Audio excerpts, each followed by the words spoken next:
Assalamualaikum adik-adik, ini adalah part terakhir dari kuliah saya. Ya, yang terakhir adalah tentang kelainan jumlah gigi pada masa tumbuh kembang anak.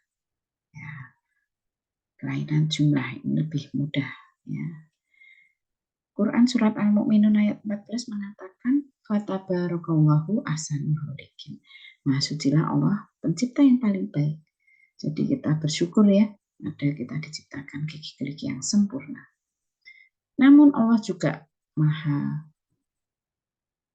kuasa untuk menciptakan yang tidak kesempurnaan untuk kita mempelajarinya. Sebagai dokter gigi anak, kita akan mempelajari bersama hal ini bersama adik-adik semuanya.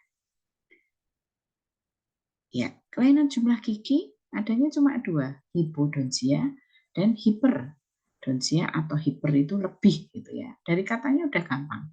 Hipo itu kurang, hiper itu lebih, kelainan lebih, sapernanomeritid atau kelainan jumlah kelebihan gigi.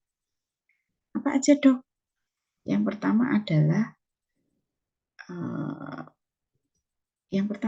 tidak adanya secara bawaan satu atau beberapa benih karena tidak adanya benih.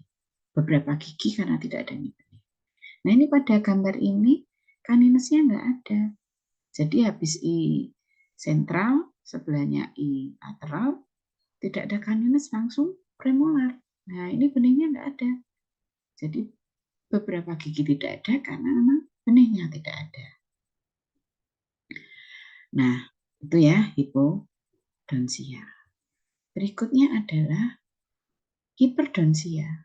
Bedanya kalau hiper itu berlebih atau supplemental teeth polydontism beberapa jurnal Mesiodens paramolar distolmoral.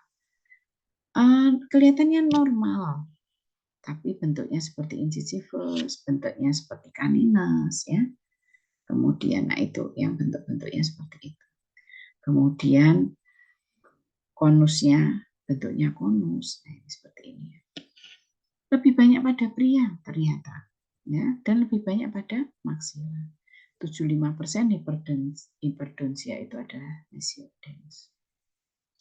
Nah, gimana dok penanganannya? Kalau dengan mengganggu erupsi ya jelas harus dilakukan simple extraction.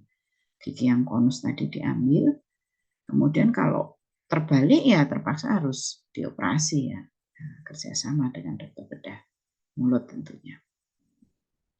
Nah ini pada ronsen kelihatan yang kita silang-silang itu memang nggak ada benih, hipodonsia.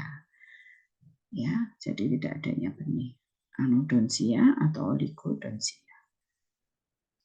Nah, hipodonsia gimana dok? Lebih banyak pada wanita ternyata. Kemudian pada M3 itu lebih banyak daripada dan banyak juga pada M3 lebih banyak pada maksila, pada lateral incisal, juga pada premolar, pada mandibular.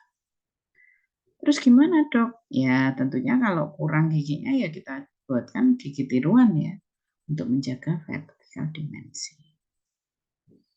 Nah ini contoh yang supernanomeri yang kelebihan di dekat premolar namanya paramolar. Nah kadang pada rang atas, kadang juga pada rang bawah. Nah ini kejepit ini. Premolarnya kan kelihatan ya, premolar 1, premolar 2 harusnya molar. Tapi di antara premolar 2 itu ada muncul gigi satu lagi. Namanya paramolar. Kalau ini Mesiodens, tapi di ronsen dari depan bentuknya konus. Seperti bulat. Jadi ini Mesiodensnya tumbuhnya mengarah ke depan atau melintang. Ini akan lebih jelas lagi kalau di ronsen dari oklusal. Nah, itu akan lebih jelas lagi. Nah, Mesiodens itu seperti namanya, mesio terletak di tengah antara dua incisivus sentral atas. Nah, ini lebih kelihatan ya, konus, akar pendek. Gimana dokter lihat? Ya ini harus diambil, karena mengganggu jelas. Di mana ekstraksi? Pakai tang apa dok? Ya kalau pakai tang anterior jelas susah ya, akan terlepas terus karena licin. Ya, pertama harus hati-hati, kita ungkit dulu dengan dibuka dengan sonde, kemudian kita agak besarkan sedikit pelan-pelan dengan pin. Pin itu sebenarnya untuk orang atas agak berbahaya, tapi kita harus hati-hati aja, ya pelan hati-hati. Kemudian setelah agak terungkit, baru kita ganti dengan tang anterior atau tang radix. Boleh antara itu, mana yang kepegang, intinya seperti itu. Nah, ini juga kasus pasien saya tahun 2012, incisivus mesiodens-nya mengganggu pertumbuhan gigi satu-satu. Ya, harus dicabut, Dok. Ya, ini juga sama kasus pasien saya 2013. Ini malah yang keluar mesiodens dulu. Jadi yang gigi gigi sentralnya nggak keluar, incisivus sentral. Nah, ini juga harus diambil karena enggak. Nah, ini juga kasus tahun 2014 saya temui ini kalau ini tidak di dekat premolar, tapi di sebelahnya molar ada gigi kecil-kecil, ya, bisa diambil. Nah, sekali lagi kenapa adik-adik perlu tahu supaya bisa memberi penjelasan ke pasien, menenangkan pasien, merencanakan menangani kasusnya, dan harus bisa menyelesaikan. Kalau susah ya dirujuk.